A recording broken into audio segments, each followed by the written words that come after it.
যে আমাদের কবির ভাই দেন কত বড় একটা নলা অর্ডার দিতে। কবির ভাইয়ের নাম নলা কবির। আরো কিছু বলেন।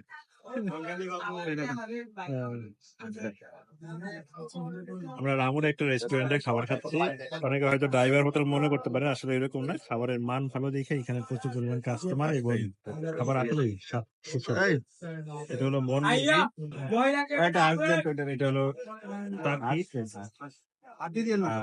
আর এই হলো নদী আলহামদুলিল্লাহ খাবারের মান অনেকটা ভালো, অনেক আজকে শেষ তো নাকি? দোকানের চাল গুঁড়া, চালের গুঁড়া, চাল চিনি গুঁড়া, চাল এই আসতে আরেকজনের ভালো বাংলা হয়েছে। দেয় না, দেখো না এতিম মানুষ। সকল কিছু খাবার নিষেধ, এলিয়া সালাদ দিয়ে বসা রয়েছে। এই যে এটা কি হাঁস? ওয়াও।